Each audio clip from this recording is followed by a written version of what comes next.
Hindi kaila sa mga bansang ito kapatid na talagang mahina ang ating depensa. Kung kaya ang kanilang gagawin ay sasamahan nila tayong harapin o pigilin ang China sa pamamagitan ng mga gagawing combined military exercise gaya nitong balikatan. At Anyway mga utol, bakit tayo mahalaga? Napaka-importante ng pwesto natin dito sa Asia Pacific. Yung posisyon, yung global positioning natin, yung geographical location natin ay napaka-tinding, isa sa pinakamatinding estratehiya. Okay? Kung sino makaka-control ng Pilipinas, kung China o US, kung sakali man sa malalaking bansa, napakaganda ng reinforcement. Isang kumbaga sa yung strategic position ng ating bansa ay napakaganda kung ang digmaan ay mangyayari dyan sa South China Sea. Yun. Bentahe yung posisyon natin. Nasa advantage position tayo. Kaya hindi tayo pwedeng makuha ng China kung ano pa man. So yun yung maitutulong natin dyan sa iringan ng China at saka ng United States. Ngayon pumunta na tayo sa 2024 NATO. Mga karunungan, kaalaman, teorya, kasaysayan, hiwaga at mga bagong tuklas. Alamin natin. Alam naman natin sa nangyayari ngayon sa buong mundo, hindi na lang dito sa Pilipinas o sa Asia Pacific, sa buong mundo ay may mga kaguluhan, 'di ba? At ngayon ay kampihan na, kumbaga palakasan na ng aliado. Kahit itong China, naghahanap na ng alyansa sa North Korea at sa Russia, 'di ba mga utol? So ganun din tayo. Pero ito yung ating pag-uusapan, mga utol. Pilipinas, membro na ng NATO sa Pacific. US gumawa na ng squad kasama Japan, Pilipinas at Australia. Ito sureball to, no? Etong apat, no? US, Japan, Pinas, Australia. Pero yung Pilipinas, membro na nga ba ng NATO sa Pacific? Yan po yung ating aalamin. Okay mga utol? Ang NATO po yung North Atlantic Treaty Organization, isang military alliance na ginawa noong 1940s, right after ng World War II, kung saan isa sa unang miyembro nito, yung United States of America o founding member. Anyway, mula ito kay Maharlika TV, pakisubscribe siya, pakilike na rin yung video, game na alamin na natin. Ang US mga kapatid ay pinamumunuan ng isang napakatibay na alyansang militar na NATO kung saan ang lahat ng miyembro ay mayroong kakayahang ipagtanggol ang kanilang soberanya. Isa rin sa pinakakilalang kasunduan ng alyansa ay ang kanilang Article 5 na kung sino man sa kanilang miyembro ang aatakihin ng kahit sinong kalaban, sama-sama nila itong tutulungan at bibigyan ng suportang militar. Yan mga utol ha. Ang NATO po ay isang military alliance na hanggang ngayon ay 32 na miyembro na. 32 bansa na ang miyembro. Ang pinaka-latest nitong miyembro ay ang Sweden. Mga utol. Okay? So meron silang isang protocol doon na ang atake sa isa ay atake sa lahat. Sa madalit sabi, pag inatake mo ang isa sa miyembro, isang bansang miyembro ng NATO, yung 32 na yon ay kalaban mo na. Ganun po katindi ang alyansang militar nitong NATO. Imagine, 32 na mga bansa. Okay? So mamaya titingnan natin yung report tungkol dito ha. Ang NATO mga kapatid ay sadyang binuo ng Amerika na may layuning tapatan ang lumalaki noong impluensya ng Soviet Union sa Europa. Kaya naman kung titignan mo sa mapa ang mga bansang miyembro nito, makikita mo na halos malapit lang at nakapalibot ito sa buong Russia. Ngayon mga kapatid, sa tumitinding tensyon na nagaganap ngayon sa West Philippine Sea o sa mga Chino ay South China Sea, maraming mga hakbang ang kasalukuyang ginagawa ng Amerika upang mapigilan ang tumitinding impluensya rito ng China. Halimbawa, noong nakaraang araw, personal na nakipagpulong ang mismong Secretary of Defense ng Amerika na si Lloyd Austin sa Australia, Japan at Pilipinas upang bumuo ng isang grupong pangrehiyon. Ang grupo na ito mga kapatid ay pribadong binansagan ng mga opisyal ng Pentagon Squad, ngunit ayon sa isang opisyal ng US, aasahan nila na papalag dito ang China at sasabihin na ang naturang pagpupulong ay isang pagtatangka na bubuo ang Amerika ng isang koalisyon na katulad ng NATO sa Pasipiko. Welcome sa Maharlika TV. Sa videong ito ay sama-sama nating alamin kung ano nga ba itong bagong squad na sinasabi ng Amerika na kinabibilangan ng Pilipinas, Japan at Australia. Isa nga ba itong alyansang militar na katulad sa NATO? At paano naman kaya ito makakatulong o makakapigil sa patuloy na paglakas ng impluensya at puwersa ng China sa rehiyon? Bago tayo magpatuloy, isang like lang po ang hinihingi ko para sa videong ito. Malaking bagay na po yan bilang suporta sa ating bawat ina-upload. Back to the video. Eto na.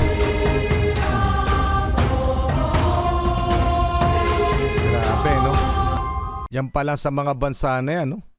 Australia, Japan at saka United States talagang mapapalaban na ng matindi to. Sa United States pa lang, mapapalaban na tong China.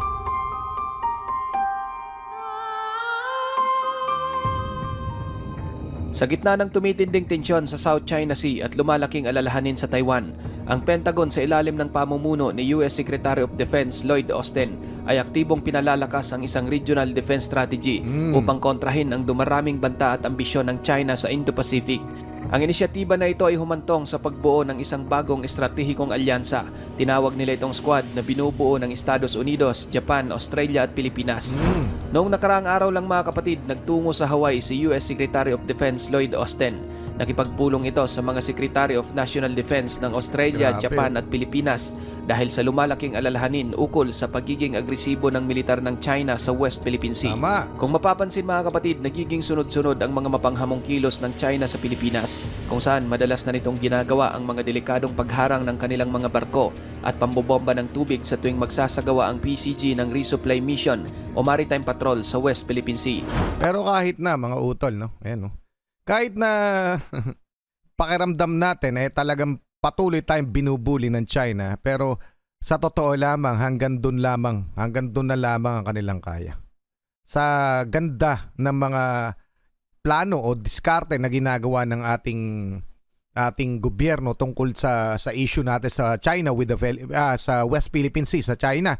Dahil dito pa lang, ito na lang isipin nyo. Itong tatlo na to, Japan, Australia at United States, talagang mapipigilan na ang China kung ano pa man ang iniisip nila. At itong mga to handa talagang tulungan tayo at nandito lamang sila. Ang Australia po ay nasa babang bahagi lamang natin, malapit sa Indonesia at sa Papua New Guinea. So nasa pabalang banda ng Pilipinas.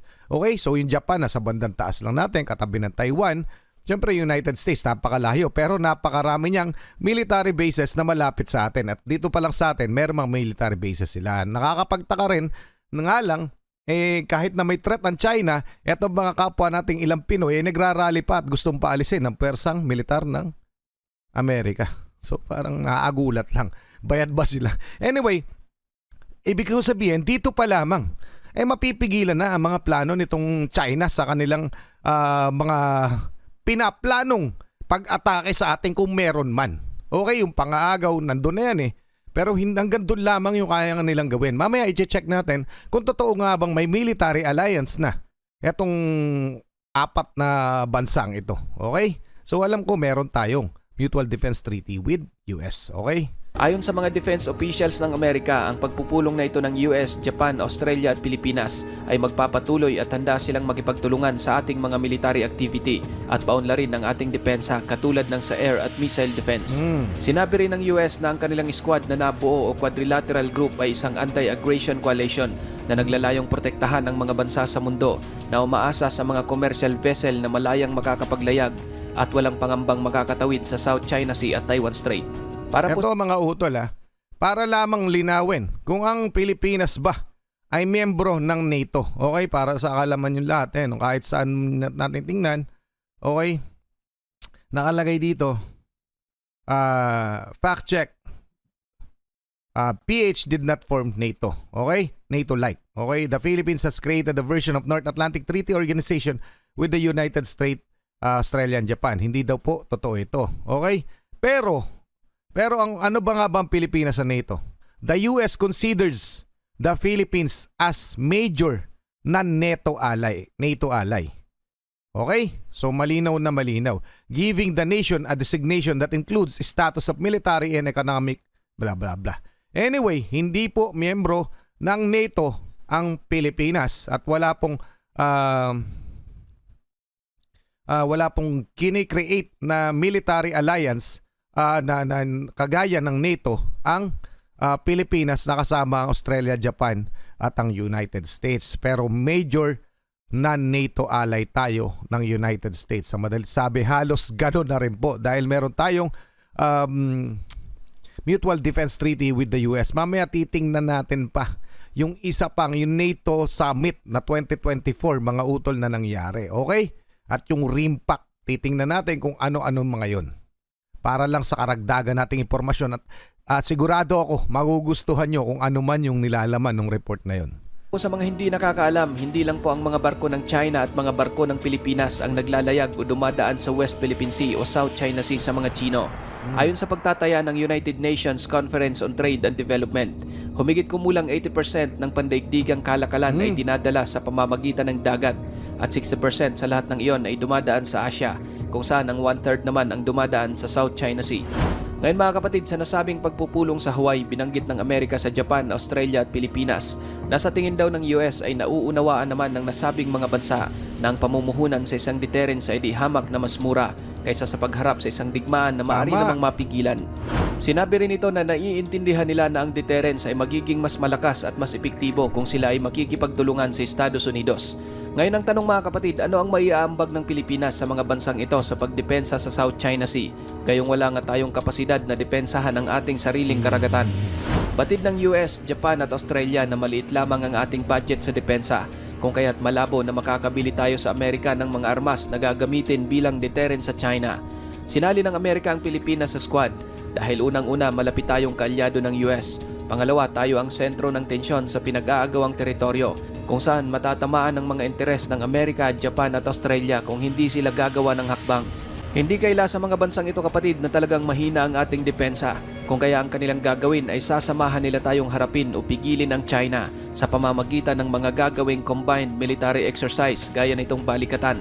At Anyway mga utol, bakit tayo mahalaga?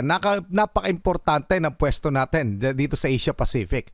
Yung posisyon, yung global positioning natin, yung geographical location natin ay napaka-tinding, isa sa pinakamatinding estratehiya. Okay? Kung sino makaka-control ng Pilipinas, kung China o US, kung sakali man sa malalaking bansa, napakaganda ng reinforcement. Isang, kumbaga sa yung strategic position ng ating bansa ay napakaganda kung ang digmaan ay mangyayari dyan sa South China Sea. Yun. Bentahe yung posisyon natin. Nasa advantage position tayo. Kaya hindi tayo pwedeng makuha ng China kung ano pa man. So yun yung maitutulong natin dyan sa iringan ng China at saka ng United States. Ngayon pumunta na tayo sa 2024 NATO. Ayan, summit no. The 2024 NATO Summit, North Atlantic Treaty Organization Summit, RIMPAC. Ano ba yung RIMPAC? Parang exercise rim of the Asia Pacific. Okay, yan yung meaning ng RIMPAC. So ano nga ba ito? Ito po'y ginagawa 2 beses sa isang taon. So napakarami. Ito'y military exercise na napakaraming bansa. Okay? So basahin lang natin ha. Okay. Ayan. The NATO Summit. NATO is an international military alliance. An attack on one is an attack on all of 31 member state based on Europe and North America. So 31 nakalagay ito pero pang 32 na ang bansang Sweden. Okay mga utol? So hindi po tayo membro ng NATO, linilinaw ko lamang ha. Hindi po tayo membro ng NATO. Hindi na natin babasahin yung mga membro ng NATO pero doon sa Europe at North America ang mga member. NATO members, the Philippines. The Philippines' location and relationship to the US makes it a target of NATO's member state military builds up in Asia Pacific. The aims of the US is to use the Philippines as a strategic asset within the US Indo-Pacific Command which cover more than half the globe. Tama, 'di ba? Yung strategic position natin yun yung isang magiging asset para sa pagtatanggol ng Asia Pacific. Napaka-simple niyan. Yun na yung mga utol. So mga bilateral exercise, multilateral exercise na ginawa natin kasama ang Canada, mga miyembro po ito ng NATO. France, UK, Australia. Okay?